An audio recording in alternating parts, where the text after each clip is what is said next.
Chers amis de Parole de Vie, une cordiale bienvenue. Je suis le pasteur Michel Maréchal. Je fus missionnaire au Tchad en 1969 et depuis 1985, je parcours le continent africain et d'autres nations pour annoncer la bonne nouvelle de notre Seigneur Jésus-Christ. Je vous invite à ouvrir la Bible dans le livre des Proverbes au chapitre 30e à partir du verset 18e. Il y a trois choses qui sont au-dessus de ma portée, même quatre que je ne puis comprendre: la trace de l'aigle dans les cieux, la trace du serpent sur le rocher, la trace du navire au milieu de la mer et la trace de l'homme chez la jeune femme.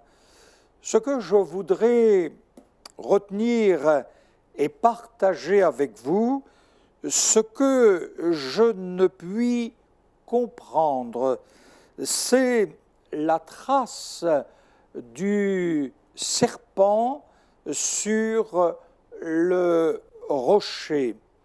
Chacun d'entre nous au cours de sa vie, a vu un serpent.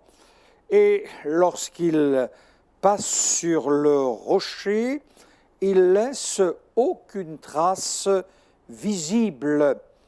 Lorsque nous étions missionnaires en 1969, c'était la période où il faisait très chaud, 45 degrés à l'ombre, et nous avions très chaud à l'intérieur de notre maison.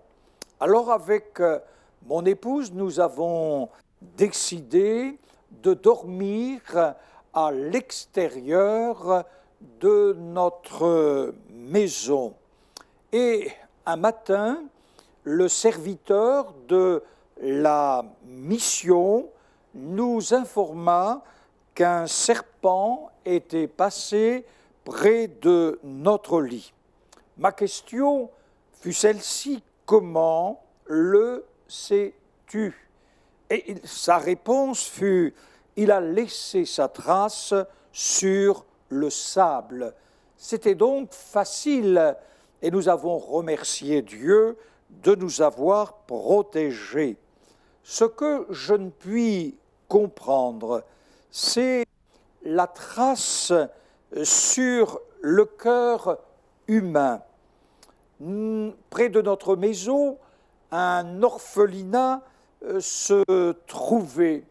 Et là, parmi les orphelins, il y avait un petit garçon se nommant Étienne, 8 mois, et là, il était gravement malade.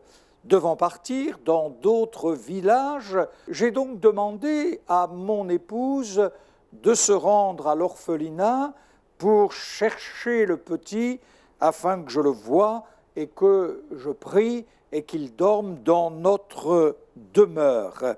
Et voici que sur le retour de mon épouse, m'approchant d'elle, j'ai réalisé et nous avons vu que le bébé Étienne était décédé. Prenant Étienne dans les bras de mon épouse, le déposant sur notre lit avec des frères et sœurs chrétiens, nous avons intercédé au trône de la grâce de Dieu, croyant aussi en Jésus-Christ, le Sauveur du monde. Et si le serpent avait laissé sa trace, Jésus a laissé aussi sa trace, puisque longtemps intercédant, le Seigneur ressuscita Étienne, ce bébé. Et vers 4 heures le matin, il pleurait. Nous lui avons donné un biberon de lait et la bonne nouvelle se répandait qu'Étienne était ressuscité d'entre les morts et les frères et sœurs, les incroyants, furent fortifiés et donnant gloire au Seigneur Jésus-Christ. Ce que je ne puis comprendre, c'est la trace du serpent sur le rocher. Le serpent, la Bible nous dit qu'il était le plus rusé de tous les animaux des champs que l'Éternel avait fait. La demeure du serpent était dans les champs, et la demeure d'Adam et de Ève était dans le jardin d'Éden. Le serpent savait qui est Dieu, et que ce Dieu, il parle. Et donc, il va venir vers Ève, il va venir aussi près de nos parents, et il va parler à Ève. Il ne va pas nier l'existence de Dieu, mais il sait que Dieu parle, et il va venir avec cette pensée, Dieu a-t-il réellement dit? Et le doute va s'emparer du cœur d'Ève, et elle va dire ce que Dieu n'a pas dit. Et le serpent va profiter en réalité pour amener ce doute et aussi profiter pour amener nos parents à la désobéissance et aussi à la rébellion à l'égard de Dieu. Et la Bible nous dit qu'ils crurent au mensonge du serpent, et l'esprit de rébellion à l'égard de Dieu s'installa dans leur cœur. L'homme du XXIe siècle et de tous les siècles précédents est empoisonné par le doute, l'incrédulité. Jésus a révélé que le péché de l'homme, c'est l'incrédulité parce qu'il ne croit point en moi. Et le Seigneur nous a révélé qu'après son départ viendrait aussi le Saint-Esprit. Et le ministère de l'Esprit de Dieu serait de convaincre le cœur de l'être humain de son péché d'incrédulité. Nous sommes tous frappés de ce péché d'incrédulité avant de connaître Dieu. Et l'homme du XXIe siècle est aussi frappé. Le Seigneur Jésus, lorsqu'il fut dans le désert, dans le jeûne, dans la prière, pendant 40 jours, la Bible dit qu'il eut faim. Et le serpent est venu, le diable est venu. Et il dit au Seigneur Jésus-Christ, « Si tu es fils de Dieu, ordonne que cette pierre devienne du pain. » Oui, Jésus avait faim. Il aurait pu, à partir de cette pierre, qu'elle devienne du pain. N'avait-il pas, lui, le Seigneur, lors de son ministère, à partir de 5 pains, 2 poissons, fit la multiplication et nourrit quelques milliers de personnes.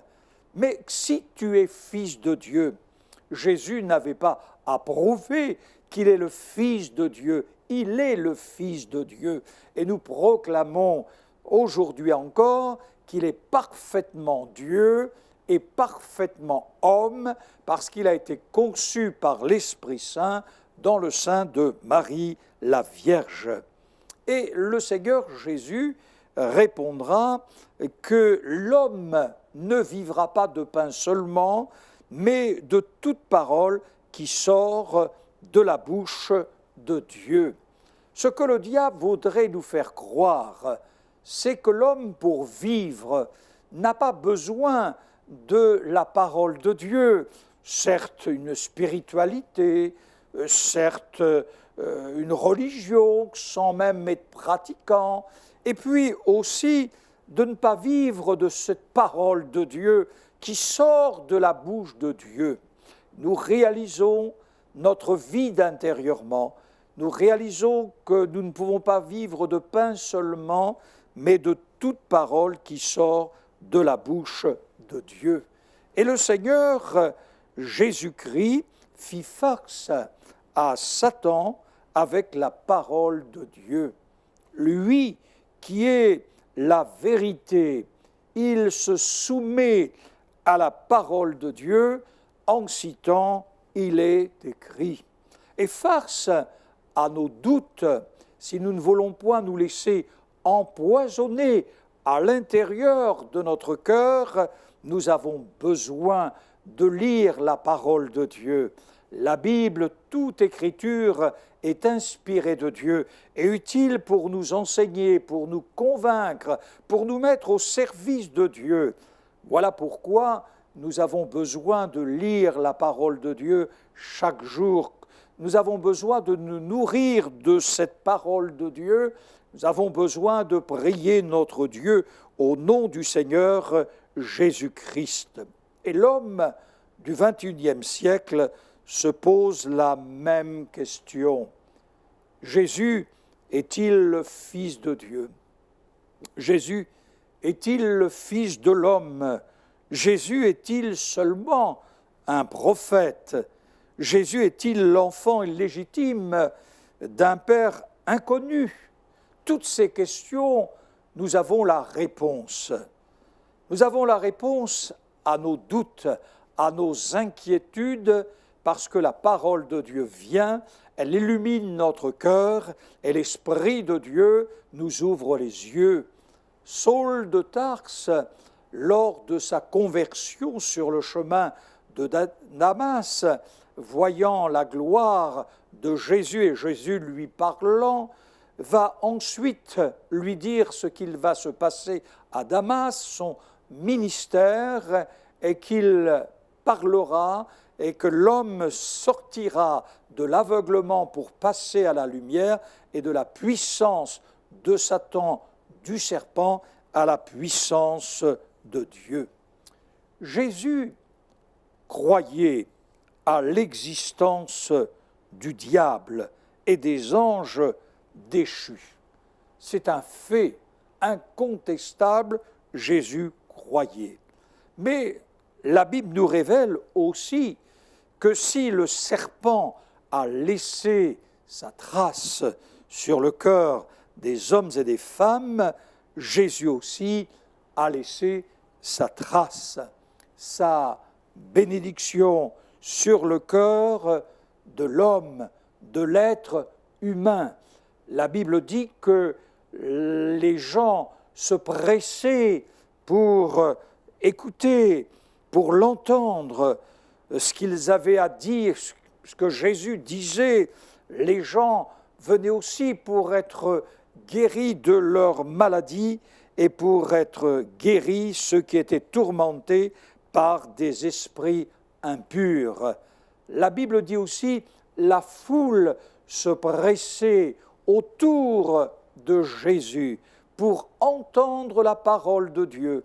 Et là où était l'Esprit du Seigneur, il se passait des miracles, des choses extraordinaires. Et nous avons vu, et j'ai vu, non point Jésus dans son ciel de gloire, mais au travers des missions que nous tenons sur les places publiques en Afrique ou dans d'autres pays, Jésus a laissé sa marque. Des centaines et des centaines, des milliers et des milliers d'hommes et de femmes ont été guéris par le Seigneur Jésus-Christ. Des sourds, des muets, des paralytiques, des gens qui avaient l'arthrose, des douleurs. Jésus les a guéris de son ciel de gloire. Ce n'est point l'homme, ce n'est point moi qui ai guéri, mais c'est le Seigneur Jésus qui a laissé sa trace. Et chers amis, la foi vient de ce que l'on entend, et ce que l'on entend vient de la parole de Christ.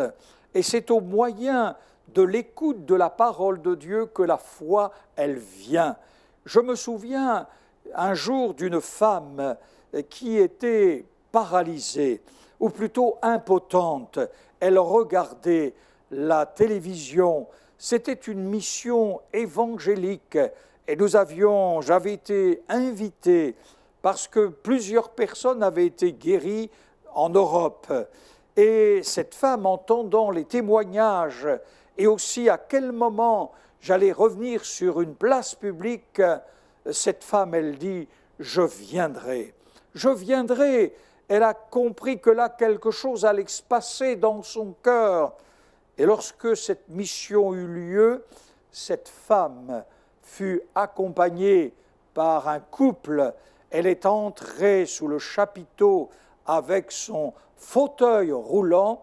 Et voici qu'à la fin de la réunion, nous avons prié pour les malades et nous avons prié pour elle. Et la Bible s'est confirmée. Jésus lui a redonné cette force. Elle était âgée de plus de 80 ans. Elle s'est levée, elle s'est mise à marcher et 48 heures après, elle est revenue sans son fauteuil roulant avec sa canne. Oui, Dieu touche notre cœur et la foi vient de ce que l'on entend et ce que l'on entend vient de la parole de Christ. La foi peut naître au cours de cette émission, si vous croyez que Dieu est celui qui vous aime, qu'il a tant aimé le monde pour donner son Fils unique, afin que quiconque croit ne périsse point, mais qu'il ait la vie éternelle. Nous devons croire que Jésus-Christ est mort sur la croix du Calvaire, entouré de deux brigands, l'un à droite et l'autre à gauche. Et le Seigneur a fermé ses oreilles, a aussi fermé ses yeux. Certes, ils sont bien restés ouverts. Il entendait les moqueries de la foule, il entendait les injures de la foule, ils entendaient « crucifie, crucifie », mais il ne savait ce qu'il faisait, ce qu'il disait. La foule le regardait là. Pourtant, il y avait des milliers et des milliers qui avaient été guéris par le Seigneur Jésus-Christ. Jésus avait enseigné dans le temple, dans les synagogues, sur la place publique. Il avait laissé sa trace de la bénédiction. Et sur la croix du Calvaire, le diable ne laissera pas la trace sur Jésus-Christ. Descends de la croix et nous croirons en toi, le clergé juif, les soldats et autres. Oui, Jésus n'a obéi à aucun. Il était en train de réconcilier l'humanité avec Dieu. Il était en train de vaincre le diable, de le dépouiller de sa puissance. Il est en train de vaincre les anges déchus. Oui, Jésus, avant de mourir sur la croix du Calvaire, d'un cri fort, il a pu dire « Mon Dieu, pourquoi m'as-tu abandonné ?» Tout simplement pour que nous le soyons point. Chers amis, Dieu ne vous a point abandonné. Mais le Seigneur, en disant toutes ces paroles, il expira. Il remit son esprit, sa destinée entre les mains de Dieu, et il expira. On a descendu de la croix le corps de Jésus, on l'a placé dans le tombeau, on a scellé une pierre, mais la Bible nous montre que Jésus fut ressuscité d'entre les morts par la puissance de l'Esprit Saint. Chers amis, il a donné des preuves irréfutables, le Seigneur Jésus, de sa résurrection. Et il a donné à ses disciples la possibilité de prêcher de par le monde entier avec l'ordre de guérir les malades. Réjouissons-nous de ce que le Seigneur Jésus, il est dans le ciel de gloire et qu'il confirme sa parole par des prodiges et par des miracles. Oui, Jésus, c'est notre espérance. Il est ressuscité d'entre les morts. Il est assis à la droite de Dieu et de son ciel de gloire. Il confirme sa parole. Ce n'est pas nous qui guérissons, mais nous annonçons la bonne nouvelle de Jésus-Christ et le Seigneur confirme sa parole. Croyez que Jésus est le Fils de Dieu. croyez qu'il est le Fils de l'homme, croyez qu'il a tout accompli sur la croix du Calvaire, et nous avons seulement besoin de croire en Dieu, de croire en Jésus-Christ, et il va vous accorder sa grâce et sa bénédiction. Le prophète Ésaïe, au chapitre 34e, verset 15e, disait là, « Le serpent fera son nid, déposera ses œufs, les couvrira et recueillera ses petits à son ombre. » C'est incroyable, le serpent fera son nid. Et peut-être dans votre cœur, vous avez l'impression que quelque chose va point. C'est l'angoisse, c'est l'anxiété, c'est les tourments. Vous sentez que quelque chose d'anormal se passe à l'intérieur de votre vie et vous n'osez point le dire. Comme c'est aussi anormal peut-être dans votre maison, vous ressentez une puissance invisible et vous vous dites « quelqu'un nous a jeté un sort, mon mari est découragé, il a perdu son travail, j'ai un enfant qui a fait ses études, qui n'a pas de travail, qui a pris un mauvais chemin, j'ai une fille. » On réalise tous qu'on doit faire face à toutes sortes d'épreuves. Oui, il se peut que le serpent ait fait son nid dans votre maison, qu'il a déposé ses œufs, qu'il les a couvés et qu'il a recueilli ses petits à son ombre. On pourrait appeler ça les mauvais esprits. Voilà pourquoi, chers amis, il y a peut-être des serpents, des mauvais esprits dans votre cœur, dans votre vie. Mais Jésus veut laisser sa trace.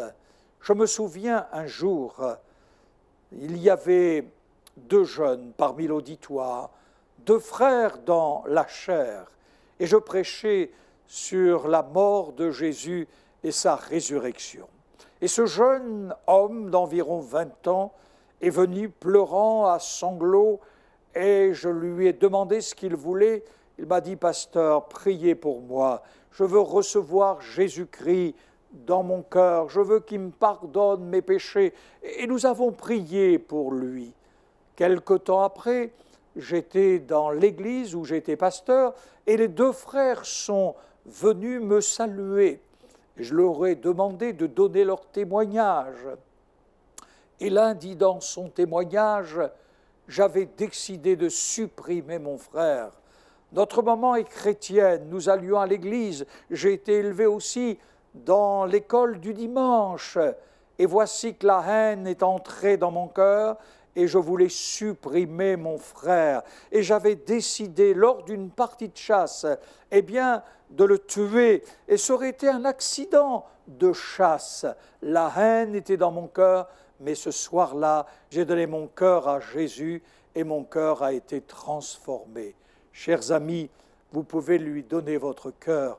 Que Dieu vous bénisse, qu'il laisse sa trace et ensemble, je vous invite à vous recueillir, à prier avec moi, à répéter la prière et que Dieu vous bénisse. Seigneur, merci de bien vouloir bénir ces âmes qui écoutent ta parole, ces quelques millions de personnes. Pose ta main sur ces hommes, sur ces femmes, sur les enfants, sur les jeunes gens, sur les jeunes filles. Délivre-les et dans le nom précieux de Jésus-Christ, nous lions toute puissance ténébreuse, nous chassons les mauvais esprits et tu poses ta main sur leur vie, sur leur famille et tu les guéris.